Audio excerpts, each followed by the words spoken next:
Nouveau chapitre, ondes progressives. Expérience. Alors, la jeune fille crée donc des ondes en touchant la surface de l'eau avec ses pieds. La jeune fille est appelée source. Son équation est de la forme YS de t égale à A sinus de PNT plus phi de S.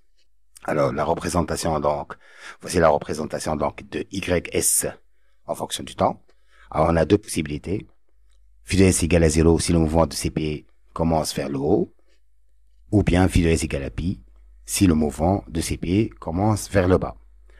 Donc, une source débute toujours à t égale à 0. Donc, un phi de S ne peut avoir que la valeur 0 ou pi. Tout dépend si le mouvement commence vers le haut ou vers le bas.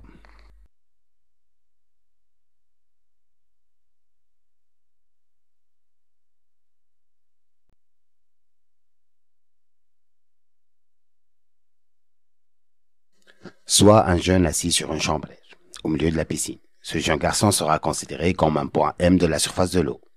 Il reproduira le mouvement de la jeune fille après un retard θ. Ce retard va dépendre de la distance et de l'inverse de la célérité de l'onde. Donc, ce qui nous permet de d'énoncer le principe de propagation. Alors, un point M du milieu reproduit le mouvement de la source S à l'identique après un retard θ égale à x sur v. Équation du point M en fonction du temps, appelé encore diagramme du point M ou sinusoïde de temps. Alors, ym de t est de la forme A sinus de pt plus phi de m avec t supérieur ou égal à θ, bien sûr, puisque le mouvement va arriver au point M après un retard θ, c'est-à-dire l'onde ne sera définie que pour t supérieur ou égal à θ.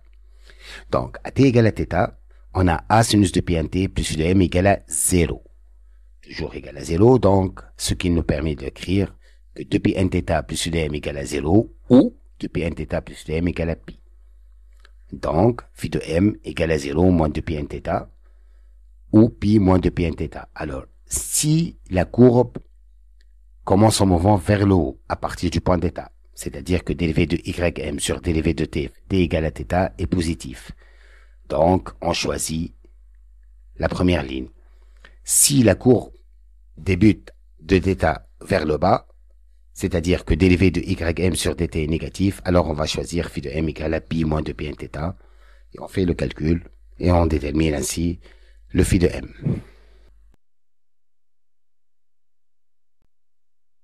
Équation du point M en fonction des espaces. Aspect du point M ou sinusoïde des espaces. Alors, ym de x est de la forme A sinus moins 2πx lambda plus phi de m si x inférieur ou égal à frondante. Alors, pour déterminer phi de m, on choisit toujours pour x égale à 0. On a ym de x, la valeur à t égale à, pour x égale à 0, et on détermine donc phi de m, la valeur de phi de m. Alors, on va prendre un exemple. Cette courbe, par exemple. Pour x égale à 0, ym de x égale à 0. Donc, A sinus phi de m égale à 0.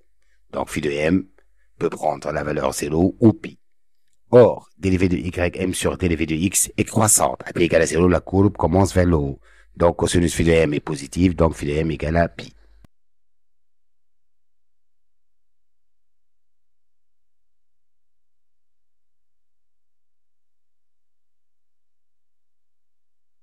Célérité d'une onde. Alors, la célérité d'une onde dépend de la nature du milieu de propagation et de ses propriétés. Alors, la célérité est égale à la longueur d'onde sur la période t, la longueur d'onde fois la fréquence n, l'abscisse x sur le retard θ, le front d'onde, l'abscisse du front d'onde xf sur t, et x2 moins x1 sur t2 moins t1. À vitesse d'un point m, à vt égale à dérivé de ym sur dt égale à a fois 2πn cosinus de pnt plus phi de m.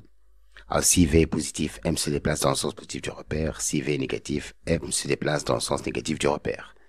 Remarque, la célérité de l'onde, c'est une vitesse constante, alors que la vitesse du point m varie d'un instant à un autre. Représentation de l'aspect de la corde. Alors, t sera fixé dans l'énoncé, donc en calculant l'ex-front d'onde t fois v, puis en calculant le rapport xf sur lambda, on détermine donc xf en fonction de lambda. On fixe sur l'axe des abscisses donc la valeur de xf. Alors on a deux possibilités. Si phi de s égale à 0, la courbe débute du front d'onde vers le haut. Si phi de s égale à pi, la courbe débute du front d'onde, mais allant vers le bas. J'ai fait donc le sens de la représentation par des flèches rouges. Alors, représentation du diagramme du point M. Alors, X sera fixé dans l'énoncé, donc on calcule nous θ, X sur V, puis θ sur T, puis on détermine θ en fonction de la période T. Donc, la courbe va débuter cette fois-ci du point θ. De même, donc, si phi de S égale à 0, la courbe débute de θ vers le haut. Si phi de S égale à pi, donc, la courbe débute de θ vers le bas. J'ai fait donc les flèches en rouge, sens de la représentation du diagramme.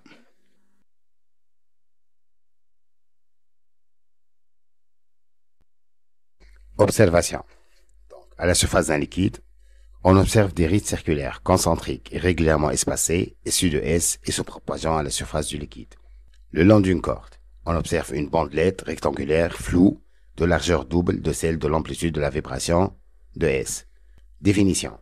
Alors donc, on appelle onde le phénomène résultant de la propagation d'une succession d'ébranlements dans un milieu donné. On appelle onde progressive toute onde se propageant dans un milieu ouvert. Elle est caractérisée par une double périodicité spatiale et temporelle.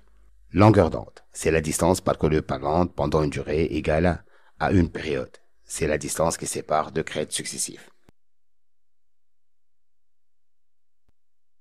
Phénomène de dilution de l'énergie de l'onde.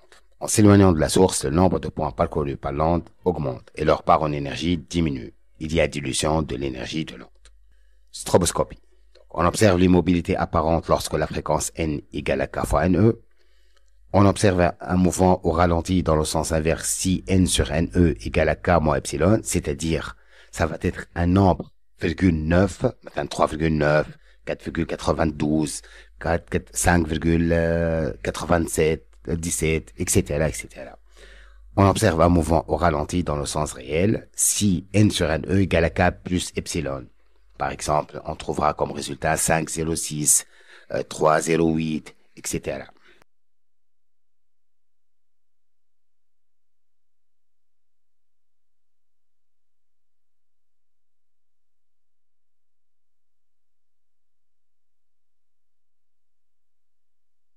Nature de l'onde.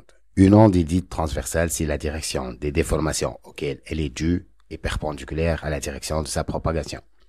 Une onde est dite longitudinale si la direction des déformations auxquelles elle est due est parallèle à la direction de sa propagation.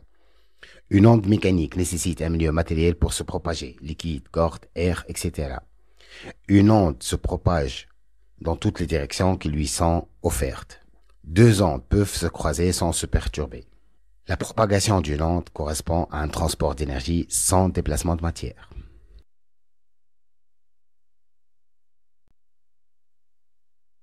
Déphasage. Si delta phi égale à moins 2 pi sur lambda égale à 2k pi, M et S vibrent en phase, c'est-à-dire qu'ils sont distants de k fois lambda, k appartenant à Z. Si delta phi égale à moins 2 pi x sur lambda égale à 2k plus 1 pi, M et S vibrent en opposition de phase, c'est-à-dire ils sont distants de lambda sur 2 plus k lambda. Si delta phi égale à pi sur 2 plus 2k pi, alors M vibre en quadrature avance par rapport à S, donc ils sont séparés de lambda sur 4 plus k lambda. Alors, si delta phi égale à moins pi sur 2 plus 2k pi, M vibre en quadrature retard sur S, c'est-à-dire ils sont distants de 3 lambda sur 4 plus k lambda. Si delta phi égale à pi sur 2 plus k pi, M et S vibrent en quadrature de phase, c'est-à-dire lambda sur 4, ils sont distants de lambda sur 4 plus k lambda sur 2. Dispositif, donc pour la corde, on a une lame vibrante, corde, poulie, masselotte, ces deux derniers juste pour rendre la corde tendue, ou du coton pour empêcher toute réflexion de l'onde. Alors qu'équivalente, on a donc un éclairage stroboscopique, de l'eau, un vibreur, menu d'un stylet, cuve, ou fond vitré, ou miroir, ou écran dépoli.